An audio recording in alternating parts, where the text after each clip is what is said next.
Hello students, welcome once again. बच्चे let us reconnect. और last lecture में मैंने ऑप्टिक्स स्टार्ट की थी और उसमें लेंसेज और मिरर का डिस्कशन किया था। तो बहुत सारे की पॉइंट्स कवर अप किए थे। आज कुछ की पॉइंट्स और अपन कवर अप करेंगे and then will take up numericals और सिलसिले को आगे बढ़ाएंगे। So this program is strictly focused for NEET 2021। तो आई होप बच्चे मेरी पूरी कोशिश रहेगी। Once again I retreat my commitment कि ये प्रोग्राम आपके लिए बहुत ही यूजफुल हो। वो सारी सिचुएशंस जो कि फ्रीक्वेंटली नीट और एम्स में पूछी गई उनको मैं टच करूंगा and will continue this program up to 5th September। So daily regular lectures upload होंगे। By evening lectures will be uploaded. So we move ahead. बच्चे बात करेंगे लेंसेज की। तो लेंसेज में एक छोटा सा टॉपिक है जिसपे नीट ने रेगुलर क्वेश्चंस पूछे and it is silvering of lenses. Silvering of lenses छोटा सा आर्टिकल है बच्चे। इसमें पहली बात तो ये समझनी है कि जब भी हम किसी लेंस को सिल्वर करते हैं it behaves like mirror. I repeat again, जब भी अपन किसी लेंस को सिल्वर करते हैं it behaves like a mirror. So a silvered lens behaves like a mirror. तो ये बच्चे फंडामेंटल पॉइंट है। ओके जैसे मैंने ये ले लिया, ये कॉन्वेक्स लेंस है, इसको मैंने सिल्वर कर दिया। इसको अपन ऐसे इमेजिन कर सकते हैं कि एक लेंस और एक मिरर, ये ऑप्टिकल सिस्टम ऐसे माना जा सकता है। जब भी किसी लेंस को सिल्वर करेंगे it will behave like a mirror. This is fundamental. और सिस्टम को अपन इस तरीके से समझ सकते हैं। अगर मैं इस सिस्टम के सामने कोई ऑब्जेक्ट रखता हूं तो आप देखेंगे बच्चे, पहले लेंस इमेज बनाएगा। लेंस जो इमेज बनाएगा वो मिरर के लिए ऑब्जेक्ट का काम करेगा। उसके बाद वंस अगेन जो मिरर इमेज बनाएगा it will act as a object for lens again. Okay, so we wish to find out equivalent focal length power. तो जो सेकंड पॉइंट बच्चे यहां पे समझना है, P equivalent that will be summation pi. Summation pi. What is pi? Pi is power of lens or mirror to be taken as many times, to be taken as many times as the number of refractions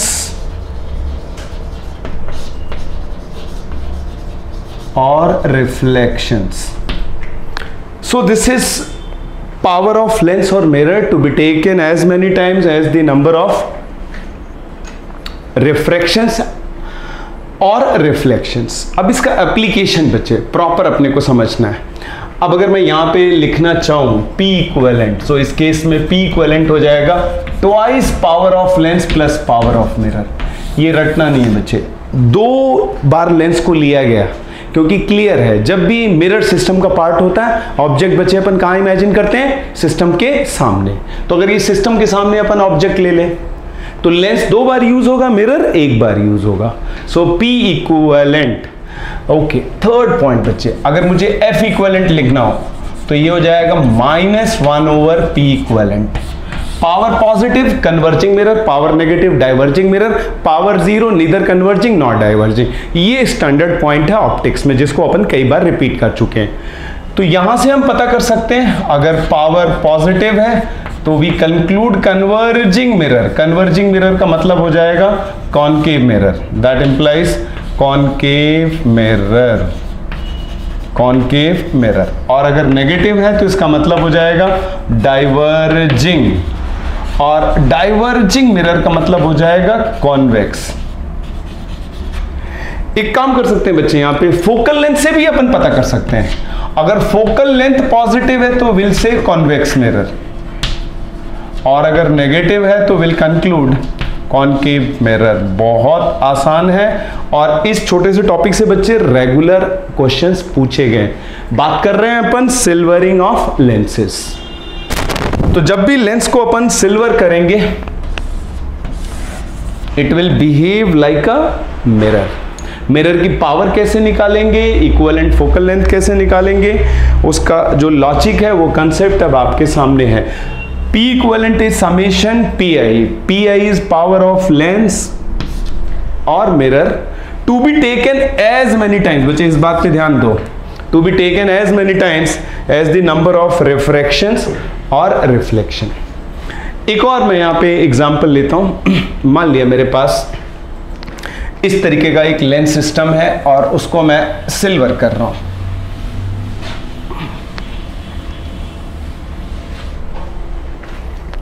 ये ले लिया बच्चे, this is plano convex lens, right. और ये मैंने यहां पे एक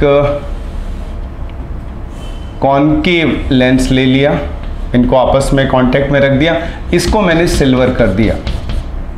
अब आप इमेजिन करो इसके सामने ऑब्जेक्ट मैं रखता हूं, तो इस ऑप्टिकल सिस्टम को मान सकते हैं plano convex lens plus concave lens plus a convex mirror, lens L1, lens L2 and this is mirror. तो आई रिपीट बच्चे, बहुत छोटा सा आर्टिकल है सिल्वरिंग ऑफ लेंसेस।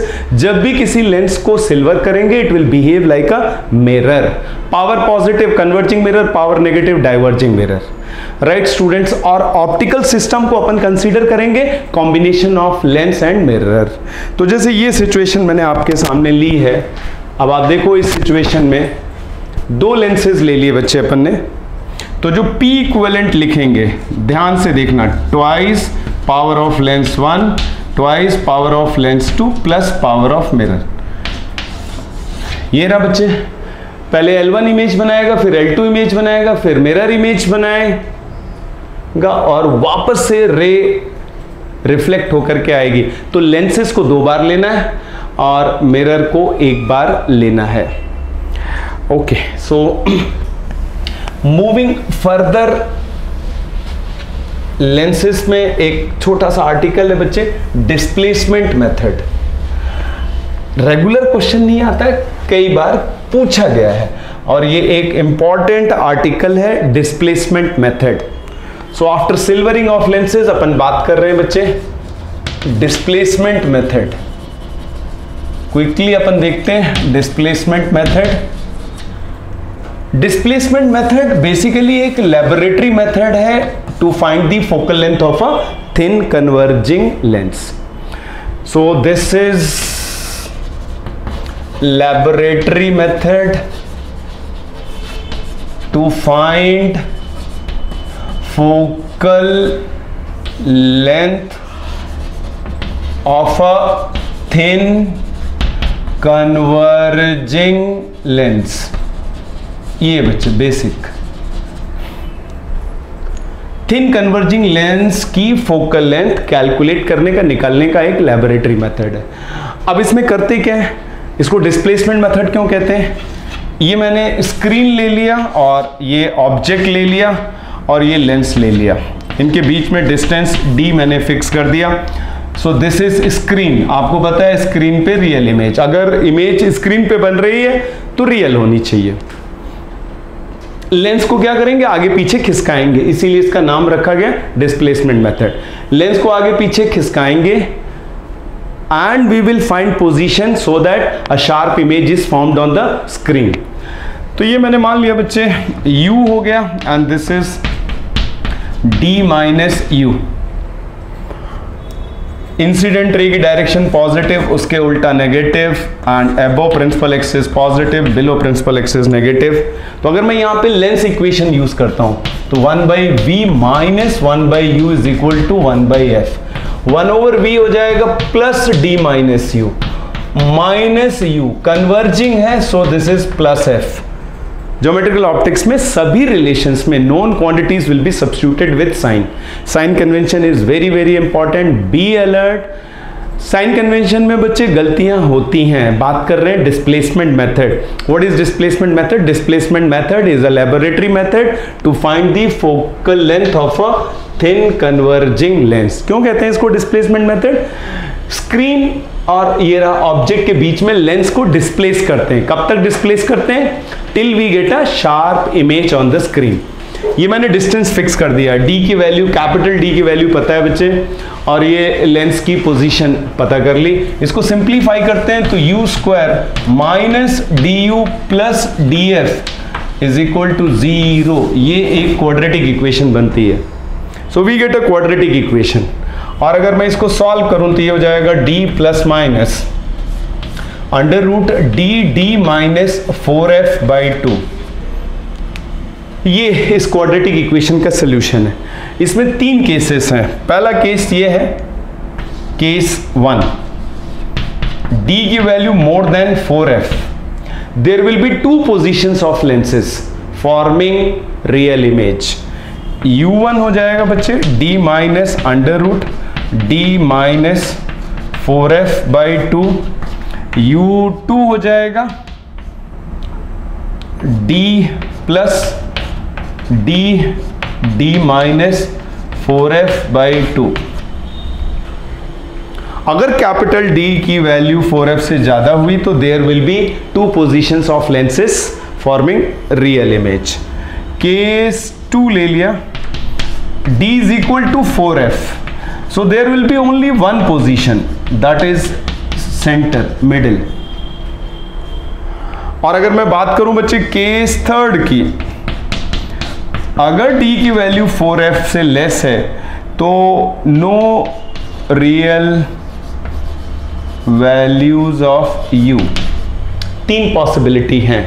बात कर रहे हैं बच्चे डिस्प्लेसमेंट मेथड की। क्या करते हैं डिस्प्लेसमेंट मेथड में? ये एक लैबोरेटरी मेथड है to find focal length of a thin converging lens. Lens को ऑब्जेक्ट, ये ऑब्जेक्ट है, और ये स्क्रीन, ये ऑब्जेक्ट हो गया, इमेज यहां बन गई, दिस इज स्क्रीन यानी इमेज यहां बन रही है।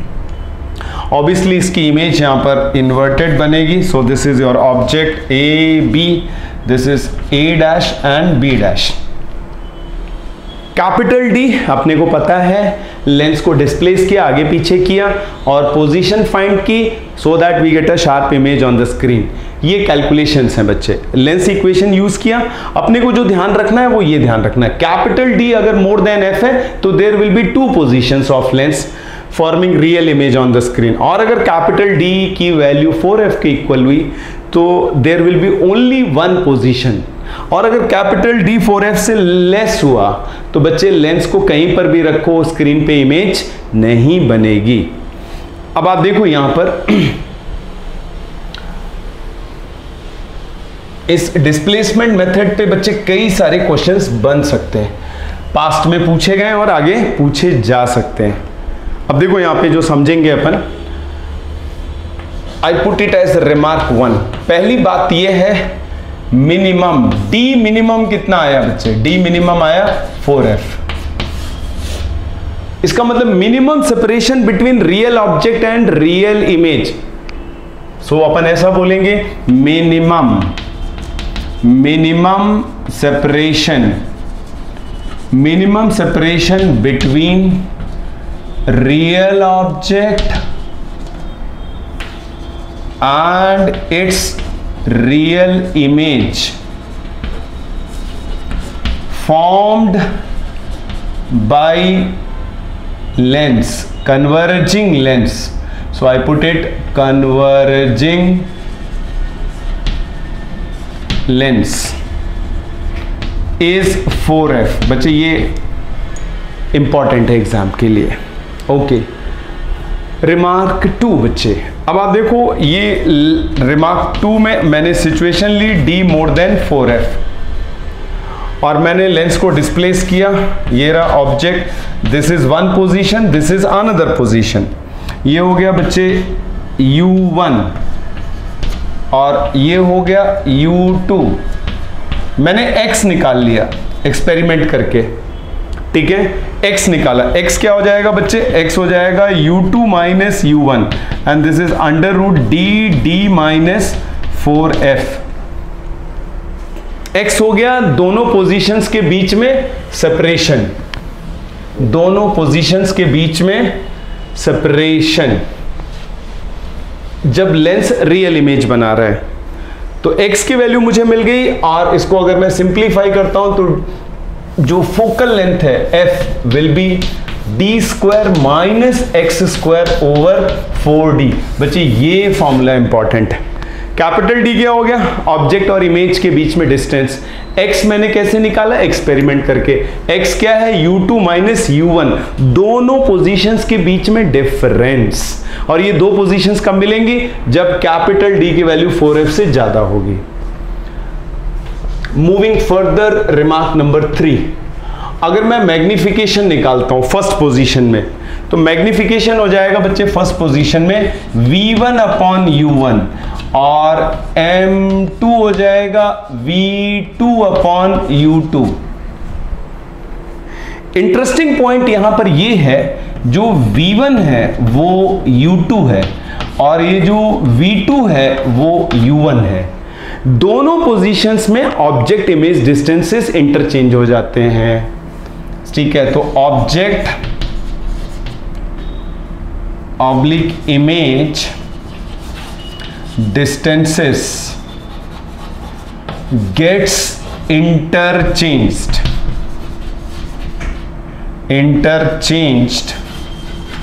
in two positions। ये बच्चे बात बहुत इंपॉर्टेंट है, in two positions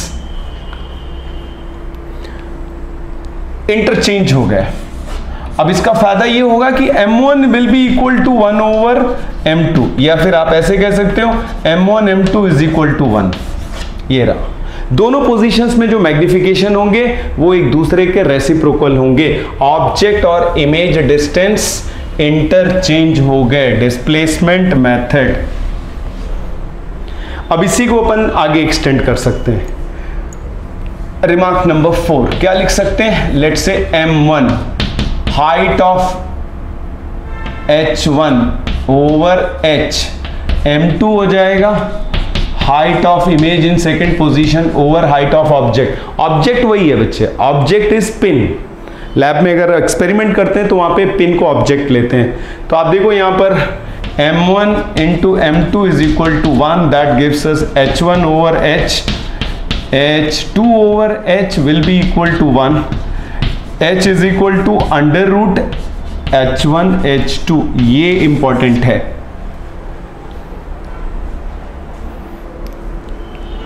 h हो गया हाइट ऑफ ऑब्जेक्ट, h1 हो गया height of image in first position, h2 हो गया height of image in second position. इसको अपन ऐसा भी लिख सकते हैं, s is equal to under root s1 s2। s क्या हो गया, साइज ऑफ ऑब्जेक्ट, s1 क्या हो गया, size of image in first position, s2 क्या हो गया, size of image in second position. इसी तरीके से अपन इसको ऐसे लिख सकते हैं, a is equal to a1 a2। ये बच्चे नीट में पूछा गया था, this was asked in NEET. a क्या हो गया, area of the object, a1 क्या हो गया, area of the image in first position, a2 क्या हो गया, area of the image in second position. So meaning is very clear. So a is area of object, a1 हो गया area of image in first position, a2 क्या हो गया, area of image in second position. s क्या हो गया बच्चे, size of object, s1 क्या हो गया, size of object in first position, s2 हो गया size of image in second position. So this is in nutshell displacement method. So let's quickly review and brush up. बात की बच्चे अपन ने डिस्प्लेसमेंट मेथड की। It is a laboratory method which is used to find focal length of a thin converging lens. What we do in this method, converging lens को object और image के बीच में डिस्प्लेस करते हैं till we get a sharp image. Calculations की तो अपने को पता चला, कैपिटल D की वैल्यू अगर 4f से ज्यादा है, कैपिटल D क्या है, ऑब्जेक्ट और स्क्रीन के बीच का डिस्टेंस, वो फिक्स है। लेंस की पोजीशंस को चेंज करते हैं। कैपिटल डी की वैल्यू अगर 4f से ज्यादा है तो there will be 2 positions of lens forming real image on the screen, और अगर कैपिटल डी की वैल्यू इक्वल टू 4f है there will be only 1 position of lens forming real image, और अगर कैपिटल डी 4f से कम हुआ तो values imaginary हो जाएंगी बच्चे, and there will be no position of lens forming real image. So this is displacement method. So we find 2 positions, अपन 2 positions पता करते हैं, रीडिंग नोट करते हैं, उनका डिफरेंस ले लेते हैं, and finally the focal length is d square minus x square over 4d। x क्या हो गया? Separation between the 2 positions. एक खास बात देखिए कि दोनों पोजीशंस में ऑब्जेक्ट और इमेज डिस्टेंसेस इंटरचेंज हो जाते हैं। This is very very important point. दोनों पोजीशंस में ऑब्जेक्ट इमेज डिस्टेंसेस इंटरचेंज हो जाते हैं। पहली पोजीशन में जो इमेज डिस्टेंस है वो अगली पोजीशन का ऑब्जेक्ट डिस्टेंस है, तो इससे क्या होगा? Magnification m1 is equal to 1 over m2, magnifications reciprocal हो जाएंगे, और मैग्निफिकेशंस रेसिप्रोकल हो जाएंगे m1 is equal to 1 over m2, या फिर अपन ऐसा बोले m1 into m2 is equal to 1। तो उससे अपने को बच्चे ये 3 रिलेशंस मिल रही हैं। These 3 relations are very very important. So height of object is equal to under root h1 is to h1 height of image in first position, h2 height of image in second position.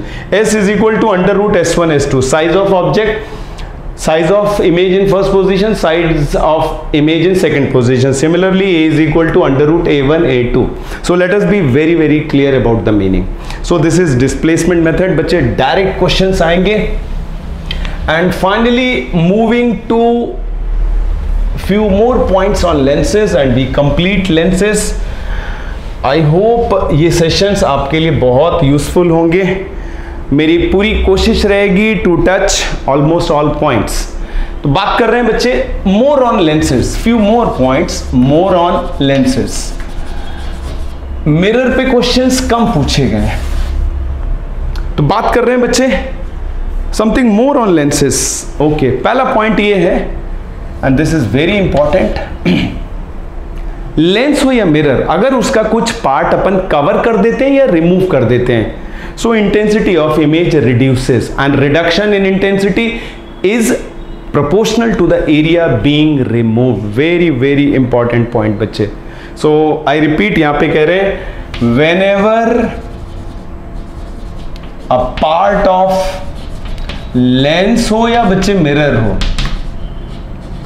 is covered और removed, या फिर आप उसे हटा दो, so everything remains same, everything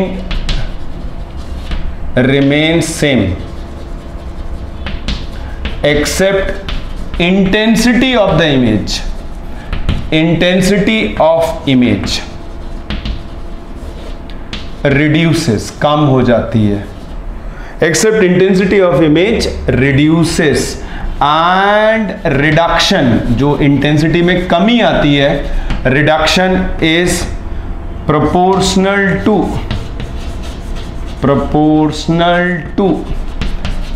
area being removed or covered, area being removed or covered. So that's the whole point बच्चे।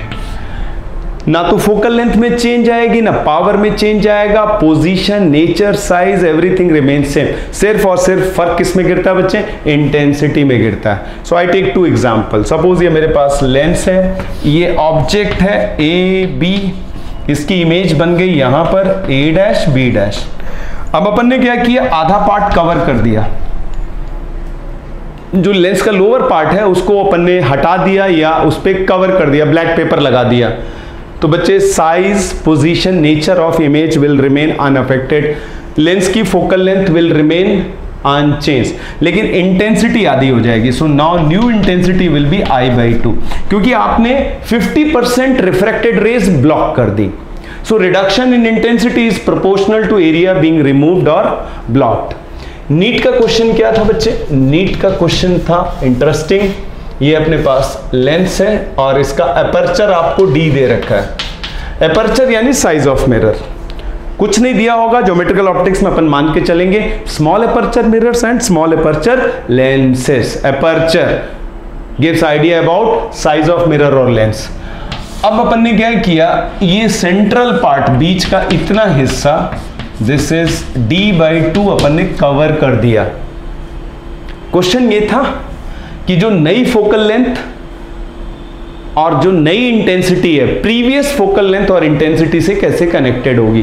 कई सारे ऑप्शंस दिए हुए थे। अब आप देखो यहां पे मुझे पता है फोकल लेंथ में कोई चेंज नहीं आएगा, no change in focal length. Nature of image, size, position में कोई फर्क नहीं पड़ेगा। लेंस की फोकल लेंथ में कोई फर्क नहीं पड़ेगा। हाँ, इंटेंसिटी में फर्क पड़ेगा। अगर मैं ये देखूं बच्चे, जो एरिया मैंने कवर किया है a'/a, तो ये हो जाएगा पाई d/2 square by 4 upon pi d square by 4। तो आप देखेंगे इट इज 1/4।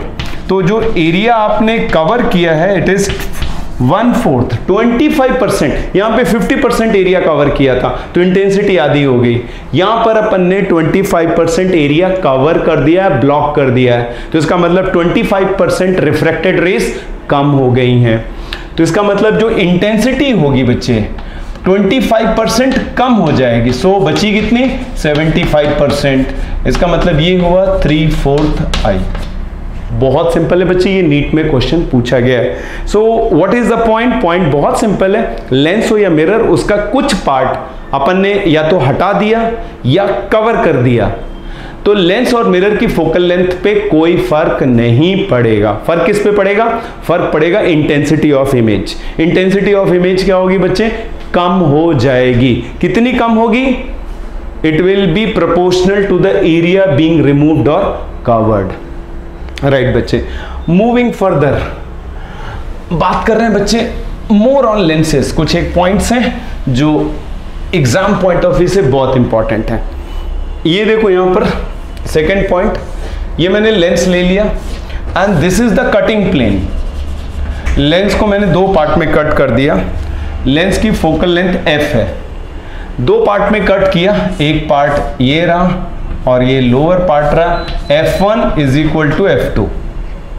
अगर आप लेंस को ऐसे कट करेंगे तो फोकल लेंथ में कोई चेंज नहीं आएगा, पावर में भी कोई चेंज नहीं आएगा, कोई फर्क नहीं पड़ेगा। लेंस में फर्क कब पड़ेगा? अगर मैं लेंस मेकर फॉर्मूला आपको याद दिलाऊं तो 1/f is equal to mu minus 1 over r1 minus 1 over r2। तो बच्चे यहां से पता चल रहा है कि फोकल लेंथ कब चेंज होगी, या तो रिफ्रैक्टिव इंडेक्स में चेंज करो या फिर सरफेस पे चेंज करो। यहां ना तो मैंने रिफ्रैक्टिव इंडेक्स चेंज किया और ना ही मैंने सरफेस के रेडियस ऑफ कर्वेचर को चेंज किया। Focal length will remain unchanged. ये सब बच्चे नीट में पूछा गया है। थर्ड पॉइंट, इसी लेंस को अगर मैं कटिंग प्लेन चेंज कर देता हूं, now this is my cutting plane. So this is the cutting plane. Lens को अपन दो पार्ट में बच्चे काट रहे हैं, original focal length. So what we get two lenses, ये f1 और f2, दो पार्ट में काट दिया। अब एक बात तो समझ आ रही है मुझे कि f1 is equal to f2, ये फोकल लेंथ बढ़ जाएगी। Power p1 is equal to p2, ये डिक्रीज हो जाएगी। इंपॉर्टेंट है, अगर लेंस को ऐसे काटा, फोकल लेंथ यहां पे अनचेंज, यहां पे फोकल लेंथ बढ़ जाएगी, पावर डिक्रीज हो जाएगी। समझने के लिए एक काम करते हैं बच्चे, इसका रिफ्रैक्टिव इंडेक्स 3/2 ले लेते हैं, तो मुझे पता है f is equal to r हो जाएगा। और आपको सिखाया था प्लेनो कॉन्वेक्स लेंस में f1 is equal to f2 will be equal to 2r हो जाएगा। लेकिन ये तभी होगा जब म्यू की वैल्यू क्या होगा, 3/2। तो व्हाट आई कैन से, यहां पे फोकल लेंथ डबल हो गई, फोकल लेंथ डबल हो गई और पावर आधी हो गई। इन जनरल अपन बोलेंगे पावर कम हो जाएगी, पावर कम हो जाएगी, फोकल लेंथ बढ़ जाएगी। वेरी वेरी इंपॉर्टेंट पॉइंट बच्चे, ये रिपीट हो सकता है। बात कर रहे हैं मोर ऑन लेंसेज, छोटे छोटे पॉइंट्स हैं जिनको आपको समझना है। ओके, मूविंग फर्दर, ये मान लिया मेरे पास लेंस है और ये ऑब्जेक्ट है। मटेरियल अलग हो गए बच्चे, ये रहा। तो अब यहां पे मैंने रिफ्रैक्टिव इंडेक्स के साथ छेड़छाड़ की है, तो डेफिनेटली फोकल लेंथ चेंज हो जाएगी। ऊपर वाले की फोकल लेंथ कुछ और होगी, नीचे वाले की फोकल लेंथ कुछ और होगी। f1 is not equal to f2।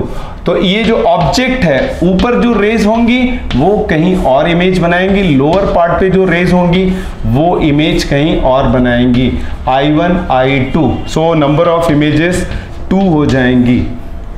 Lower part की फोकल लेंथ अलग, अपर पार्ट की फोकल लेंथ अलग। तो इस बात को बच्चे अपन ऐसे जनरलाइज कर सकते हैं कि मान लिया जो लेंस है, से अपना लेंस जो है मल्टी मटीरियल है, मल्टी लेयर्ड। ये मैंने लेंस ले लिया and this is multi layered, कई सारी लेयर्स हैं। ये रहा बच्चे,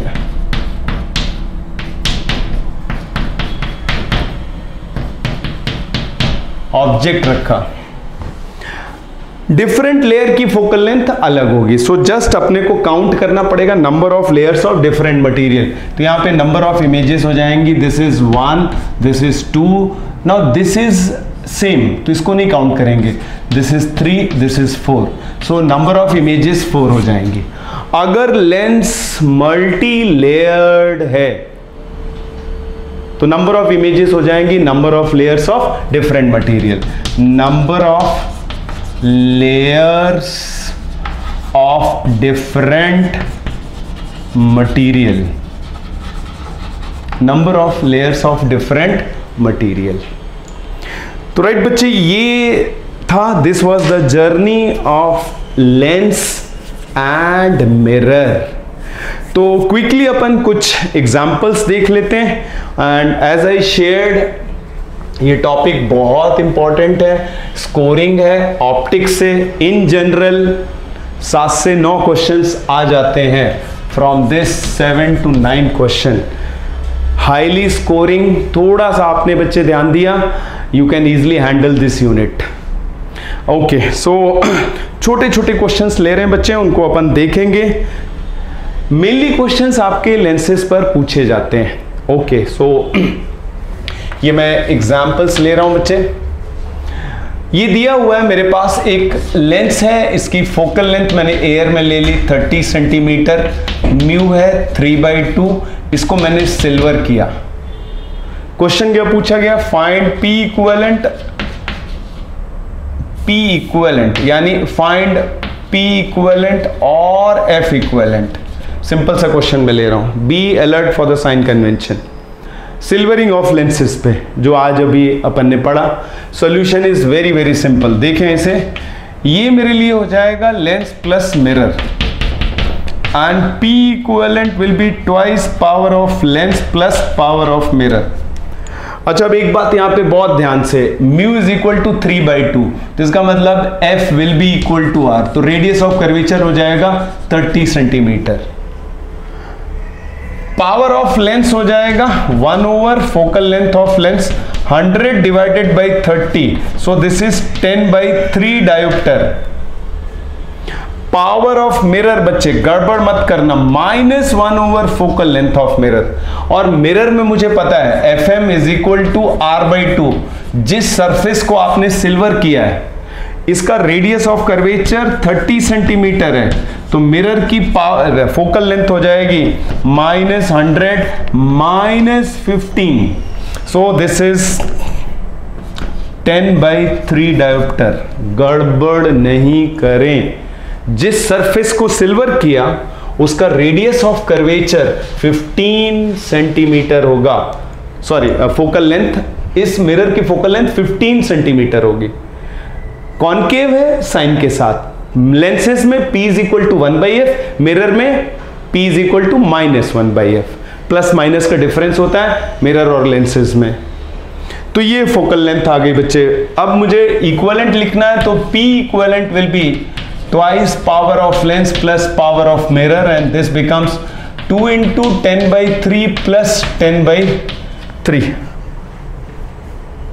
Sorry, this is गड़बड़ हुई बच्चे, 20/3, 20/3 कैलकुलेशन मिस्टेक, 20/3 डायोप्टर। और अगर इसको अपन सम अप करें तो this is 14/3 dioptre. Power plus आ गई, पावर प्लस आने का मतलब हुआ कॉनकेव लेंस, कॉनकेव मिरर, जब भी किसी लेंस को सिल्वर करेंगे it will behave like a mirror. और F इक्वलेंट अगर मुझे निकालना हो तो ये हो जाएगा -1 over P equivalent, -1 over 40/3, this is metre, 100 से मल्टीप्लाई कर दिया तो ये हो जाएगा सेंटीमीटर, ये मीटर आया तो ये हो जाएगा -30/4। इसको और सिंप्लीफाई करेंगे, ये हो जाएगा 15 -7.5 centimetre. So this is how we do the calculation. Need 33 years or aims 26 years should be your focus. जब भी लेंस को सिल्वर करेंगे it will behave like a spherical mirror. एक और क्वेश्चन ले रहे हैं बच्चे so that you can appreciate. कुछ इस तरीके से ले लिया मैंने, मेरे पास है again this is plano convex lens और ये मैंने सिल्वर कर दिया। इसकी फोकल लेंथ है 20 centimetre, refractive index is 3/2।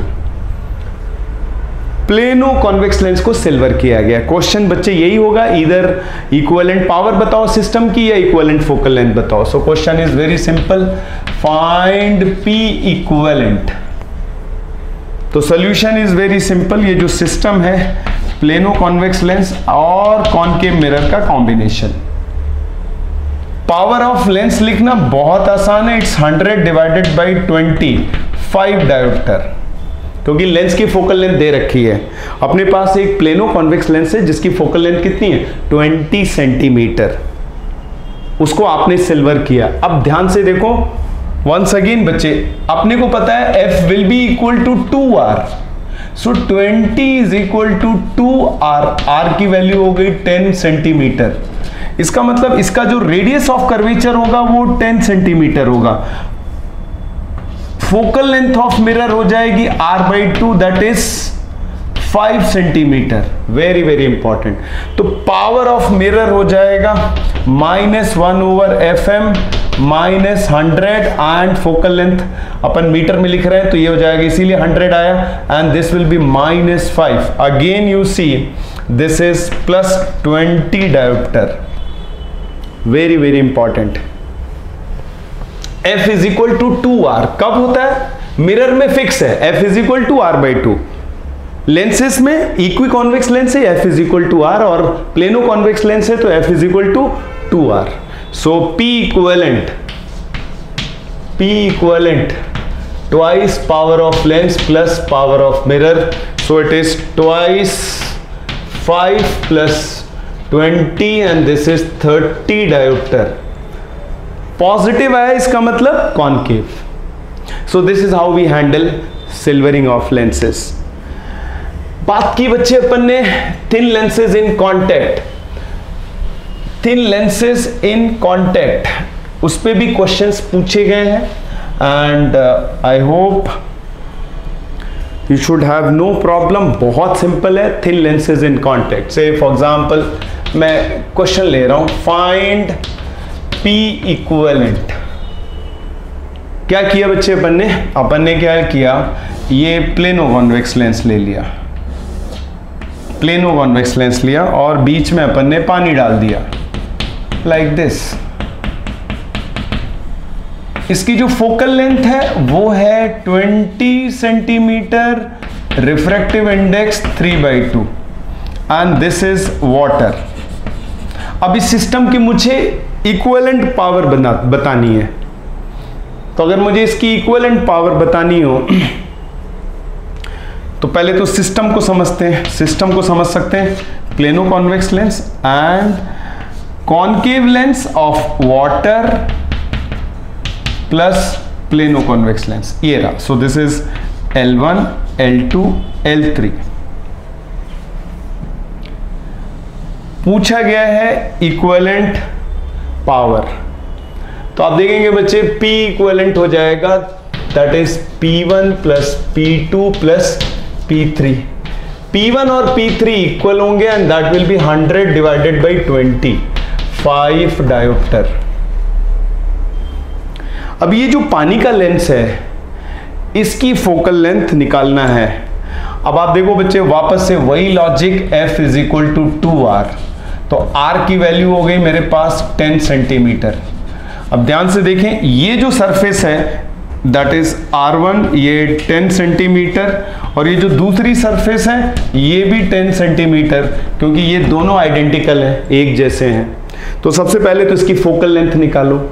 Focal length निकाला तो कितना हो गया, 1/f2, पानी का है 4/3 -1, 1/-10 minus plus 10, known quantities will be substituted with sign. क्या यूज किया मैंने यहां पर, लेंस मेकर फॉर्मूला। R1 जिस पे रे पहले टकराएगी उसको फर्स्ट सरफेस बोलेंगे, R1 नेगेटिव होगा, R2 पॉजिटिव होगा। इसको सिंप्लीफाई किया 1/3 एंड दिस इज -2/10। तो आप देखेंगे F2 की वैल्यू आ गई -15 सेंटीमीटर कॉनकेव लेंस। अब इसकी मुझे कहते हैं पावर लिखनी P2 की, तो 1/f2 100/-15 -20/3 diopter, -20/3 diopter. So P equivalent will be that is 5 diopter -20/3 plus 5, so इसको सिंप्लीफाई करेंगे 10/3 diopter, 3.33 diopter। पॉजिटिव आया तो इसका मतलब combination will behave like a converging lens, combination will behave like a converging lens। Okay, बात को बच्चे आगे बढ़ाते हैं। Longitudinal magnification is very very important, इसको ठीक से समझें। लॉन्गिट्यूडनल मैग्निफिकेशन, क्वेश्चन की लैंग्वेज से आपको पता चलेगा कि लॉन्गिट्यूडनल मैग्निफिकेशन की बात की गई है। एक क्वेश्चन मैं ले रहा हूं बच्चे, ये इंपॉर्टेंट है। ये मेरे पास कॉनकेव मिरर है, इसकी फोकल लेंथ f है, और ये मैंने एक ऑब्जेक्ट ले लिया। ऑब्जेक्ट क्या ले लिया, रॉड है। इसकी फोकल लेंथ मैंने ले ली बच्चे f/3, और ये जो एंड है ये सेंटर ऑफ कर्वेचर पर है। So this and AB। Question ये है, find length of rod, find length of image of rod, find length of image of rod. इसको ध्यान से देखें, क्वेश्चन की लैंग्वेज से समझ आ गया कि यहां पर लॉन्गिट्यूडनल मैग्निफिकेशन की बात है। मुझे लेंथ ऑफ इमेज निकालनी है। सॉल्यूशन, लेंथ ऑफ इमेज अगर मैं बात करूं तो ये हो जाएगा modulus VA minus VB। Okay, आपको दिया हुआ है given that A is centre of curvature, centre of curvature, centre of curvature.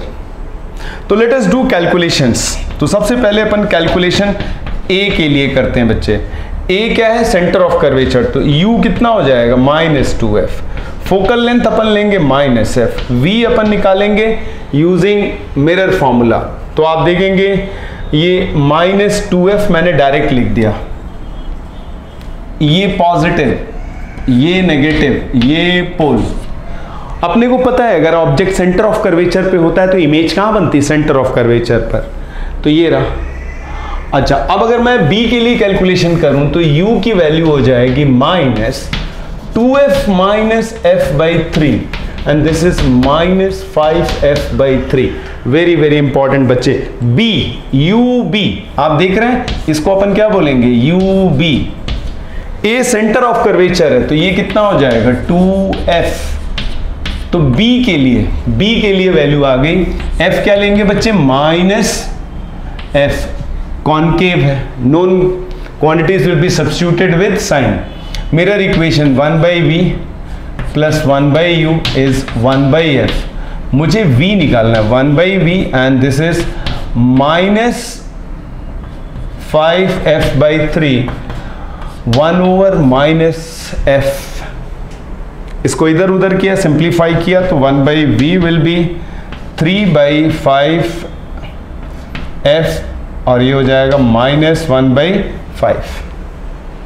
अगर इसको सिंप्लीफाई करते हैं तो ये आ जाएगा अपने पास -2/5f, -2/5f। तो इसका मतलब v की वैल्यू हो गई बच्चे -5f/2। लेंथ ऑफ इमेज क्या हो जाएगा? So length of image will B modulus -2f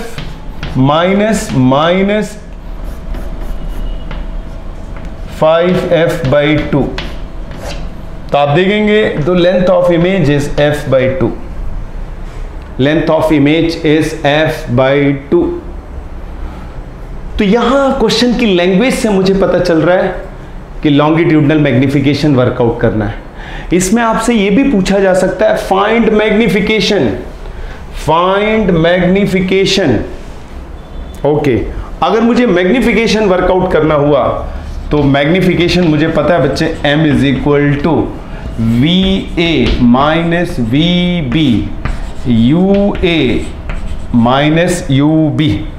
तो VA कितना निकला बच्चे? A के लिए -2f -5f/2, UA -2f minus इसके लिए -5f/3, -5f/3। तो आप इसको सिंप्लीफाई करेंगे तो जो मैग्निफिकेशन होगा -3/2 निकलेगा।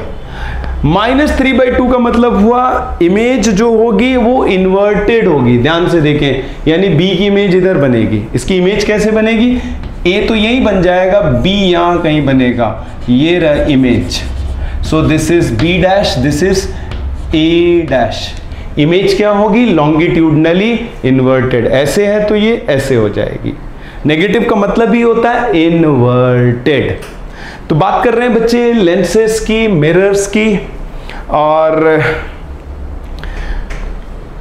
क्वेश्चंस पूछे जा सकते हैं on velocity of image. Questions पूछे जा सकते हैं बच्चे ऑन वेलोसिटी ऑफ इमेज। अगर मैं बात करूं यहां पर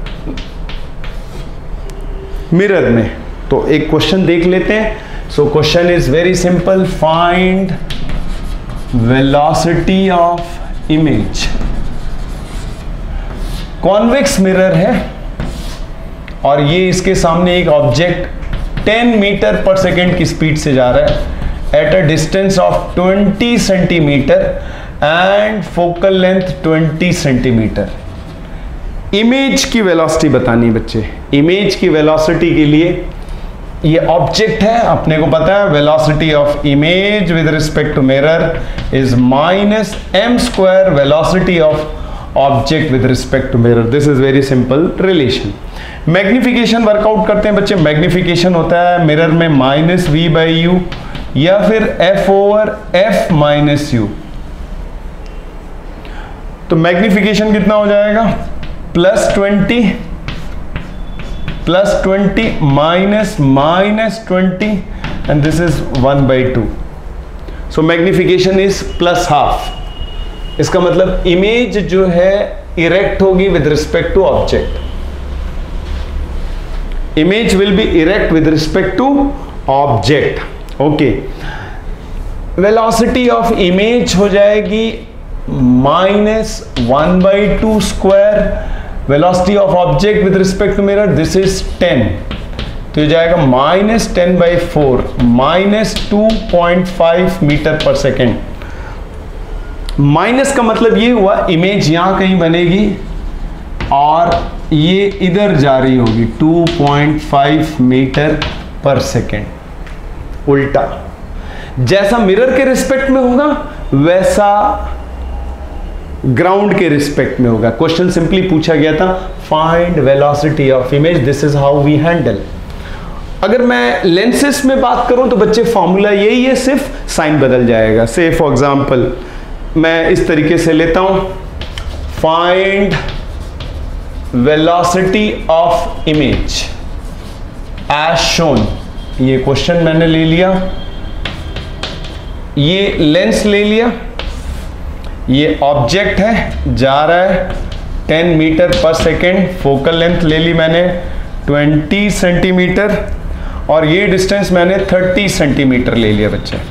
इस तरीके की सिचुएशन ले ली। Lens is also moving with 2 metre per second, lens is also moving with 2 metre per second. Okay, तो सबसे पहले मुझे फॉर्मूला क्या पता है, velocity of image with respect to lens is plus m square velocity of object with respect to lens. Magnification निकालते हैं बच्चे, मैग्निफिकेशन हो जाएगा v over u and this will be f over f plus u, lenses है बच्चे। Okay, so this becomes plus 20 plus and this is -30 -2, magnification negative. तो इसका मतलब ये हुआ इमेज की velocity with respect to lens will be -2 square object की velocity with respect to lens. अगर लेंस के रिस्पेक्ट में देखें तो दोनों सेम डायरेक्शन में जा रहे हैं, तो रिलेटिव वेलोसिटी, सिंपल बात अपने को पता है, अगर दो पार्टिकल सेम डायरेक्शन में मूव करते हैं तो रिलेटिव वेलोसिटी क्या होती है बच्चे, डिफरेंस। अपोजिट डायरेक्शन में मूव करते हैं तो इट इज सम। तो लेंस के रिस्पेक्ट में ऑब्जेक्ट की वेलोसिटी हो जाएगी 8 मीटर पर सेकेंड। तो इसको सिंप्लीफाई करेंगे, this is 4 and this is plus 32 metre per second.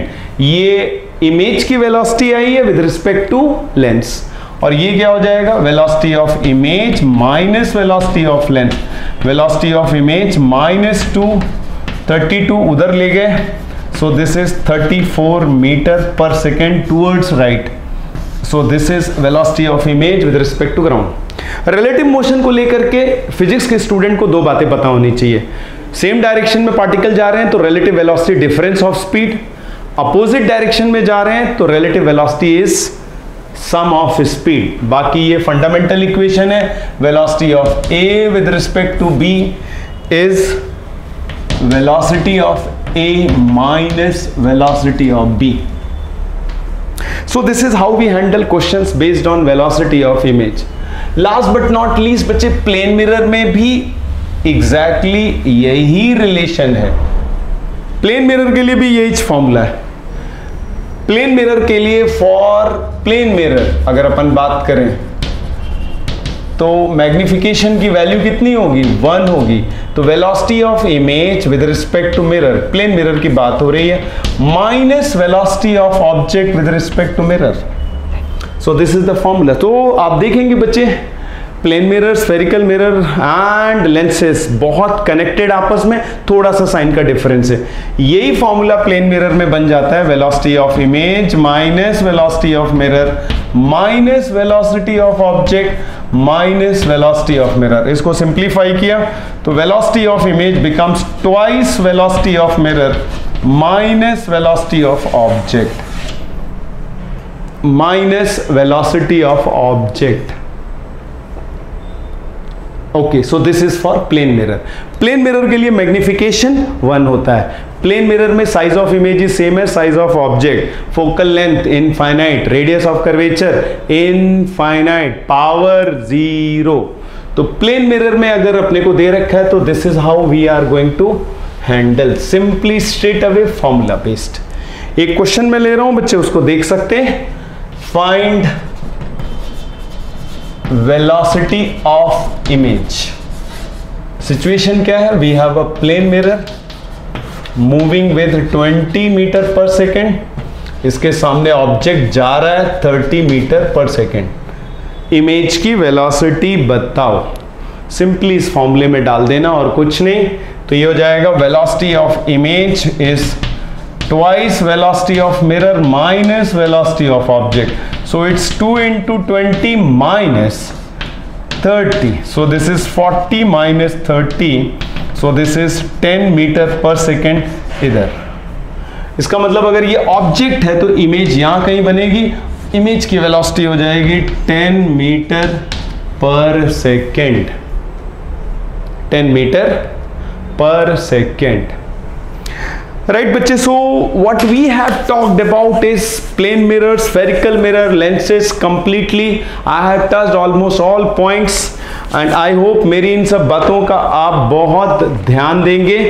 और जो पूछा गया मैंने उसको टच किया, कुछ पॉइंट्स मैंने टच किए जो नहीं पूछे गए हैं। And I told you mirror पे बच्चे क्वेश्चंस कम पूछे गए हैं और क्वेश्चंस मेनली आपके लेंसेज पे पूछे गए हैं। और if I try to pick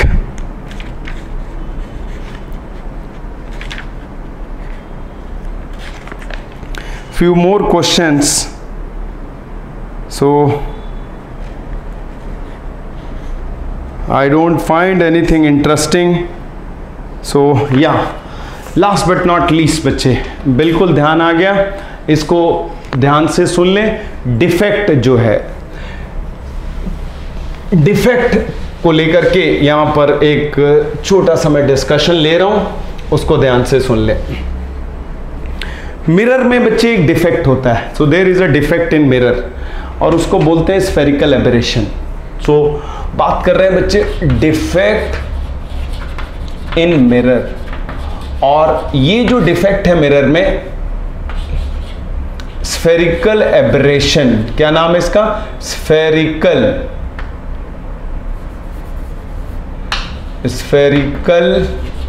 aberration. Spherical aberration बच्चे, ये ज्योमेट्री से रिलेटेड डिफेक्ट है। It is because of shape, geometry related defect है स्फेरिकल एबरेशन। और क्या होता है? As a result of it image formed is distorted. Image कैसी होती है? डिस्टॉर्टेड होती है। Image formed is distorted. Spherical aberration ये मिरर में एक इंपॉर्टेंट डिफेक्ट होता है, जिसके चलते इमेज कैसी बनती है? डिस्टॉर्टेड। और इसका जो रीजन है वो है अलग अलग रे के लिए अलग अलग focal length. So different focal length for different rays. ये रहा बच्चा, अलग अलग रे के लिए अलग अलग फोकल लेंथ। इसका मतलब focal length depends on angle of incidence, जिसकी वजह से मिरर में डिफेक्ट होता है स्फेरिकल एबरेशन, जिसके चलते इमेज कैसी बनती है? डिस्टॉर्टेड। तरीका क्या है? Use small aperture mirror, use small aperture mirror. ये रहा।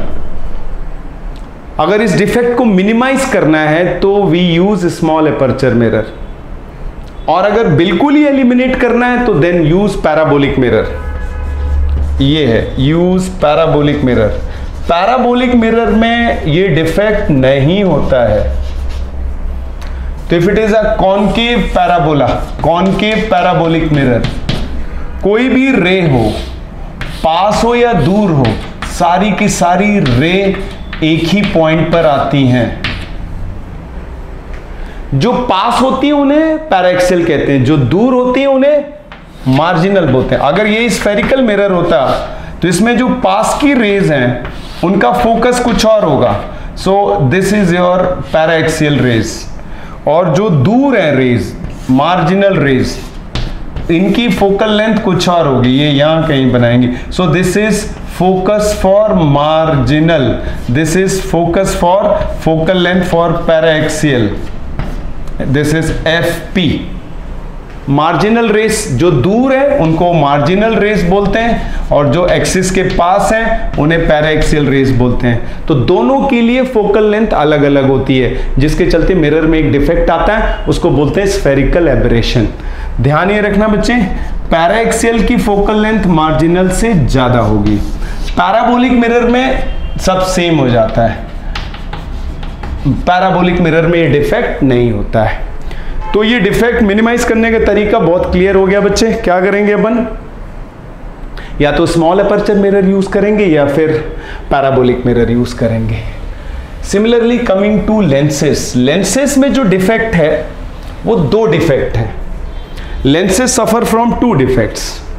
सो defects in lenses, defects in lenses. एक हो गया ज्योमेट्री की वजह से, that is spherical aberration. Spherical aberration ये वही हो गया बच्चे, अलग अलग रे के लिए फोकल लेंथ अलग अलग, इमेज क्या बनेगी, डिस्टॉर्टेड। इसमें दूसरा जो डिफेक्ट होता है that is chromatic aberration. Chromatic aberration, chromatic aberration colour effect है ये, that is different focal length for different colours. Different focal length for different colour, colour यानी वेवलेंथ, ये रहा different focal length for different colour. Image क्या form होती है, coloured. Image formed is coloured, image formed is coloured. ये रहा बच्चे spherical aberration यानी different focal length for different rays, ये बेसिक डिफरेंस है। And image formed is distorted, distorted image बनती है, डिस्टॉर्टेड इमेज। कई बार आपने देखे होंगे फनी मिरर, आपको मोटा कर देते हैं, आपको छोटा कर देते हैं, आपको लंबा कर देते हैं, डिस्टॉर्टेड इमेज बनती है। सो ये क्रोमेटिक एब्रेशन है। क्रोमेटिक एब्रेशन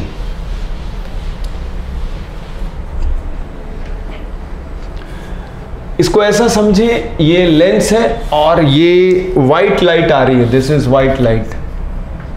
अब ये क्या होगा, यहां पर ऐसे करके आ जाएगा।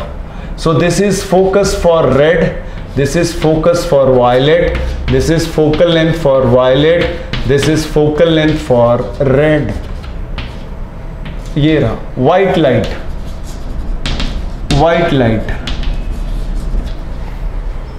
व्हाइट ऑब्जेक्ट की इमेज कलर्ड बन जाती है, तो इसको बोलते हैं क्रोमेटिक एब्रेशन। और इसको हम समझ सकते हैं, lambda red is more than lambda violet, lambda violet. Refractive index for red will be lesser than refractive index for violet. Focal length for red will be more than focal length for violet. Objective के लिए बहुत important है। mu is equal to a plus b by lambda square, इसको बोलते हैं काउचीज formula. और बाकी आपको लेंस मेकर फॉर्मूला पता है, 1/f is equal to mu minus 1 over r1 minus 1 over r2। Red colour की फोकल लेंथ सबसे ज्यादा होती है, रेड कलर की फोकल लेंथ बच्चे सबसे ज्यादा होती है। तो ये बच्चे अपन ने डिफेक्ट ले लिया। थ्योरेटिकल क्वेश्चंस पूछे जाते हैं तो लेंसेज में दो तरीके के डिफेक्ट हो सकते हैं, एक ज्योमेट्री रिलेटेड है and it is spherical aberration, ये मिरर में भी होता है। स्फेरिकल एब्रेशन में क्या होता है, डिफरेंट रे के लिए डिफरेंट फोकल लेंथ, इमेज कैसी बनती है, डिस्टॉर्टेड। क्रोमेटिक एब्रेशन में क्या, different focal length for different colour, अलग अलग कलर की फोकल लेंथ अलग अलग होगी। व्हाइट ऑब्जेक्ट की इमेज कैसी बनेगी, कलर्ड बनेगी, coloured image is formed. Spherical aberration minimise करने का तरीका क्या है, यूज स्मॉल एपर्चर मिरर या फिर use parabolic mirror. Right students, इधर क्या है, क्रोमेटिक एब्रेशन कैसे कंबाइन करेंगे, कैसे क्रोमेटिक एब्रेशन को एलिमिनेट करेंगे, जो मैं लिख रहा हूं बच्चे इसे रट लेना है। और वो कंडीशन है जिसको बोलते हैं condition for achromatism, condition for achromatism, यानी कलर इफेक्ट ना हो, अपोजिट एक्रोमेटिक डबलेट, दो लेंसेस को कंबाइन कर सकते हैं, ω1 f1 plus ω2 f2 is equal to 0। Single lens होगा तो क्रोमेटिक एब्रेशन होगा ही होगा, दो लेंसेस को इस तरीके से कंबाइन किया जा सकता है कि there is no chromatic aberration, इसको बोलते हैं कंडीशन फॉर एक्रोमेटिज्म। ω1 क्या हो गया, dispersive power of lens 1, dispersive power of lens जिसको अपन 1 बोलेंगे। Similarly ω2 dispersive power of lens 2 ये रिलेशन से पता चल रहा है कि दोनों लेंस कन्वर्जिंग नहीं होंगे, दोनों लेंस डाइवर्जिंग नहीं होगा। इसका मतलब combination will have one converging lens and other diverging lens. Combination will have one converging and other diverging lens. Other diverging lens. Right students, so this is all for this lecture. So we have covered lenses, mirrors almost in good detail. लगभग मैंने सभी points को touch कर लिया है and I request you sincerely please NEET 33 years और AIIMS 26 years को priority देते हुए इस टॉपिक को क्विकली फिनिश करें। नेक्स्ट लेक्चर में I am going to talk about refraction at plane surface, जिसमें से मेनली अपन TIR की बात करेंगे, total internal reflection and refraction through prism. So this is how will be completing geometrical optics. One lecture again will have on optical instrument. बच्चे telescope, microscope से questions आ जाते हैं and then finally will talk about wave optics in 2 lectures. So this is how we will wind up this very scoring unit. Right students, so enough for this lecture, and till then keep watching videos, keep listening and stay safe. Stay tuned with Arise Academy. I'm going to make these lectures very useful. So keep watching it, keep doing it, and please follow the instructions. Do take sincerely NEET 33 years and AIMS 26 years. Right students, so see you in the next lecture.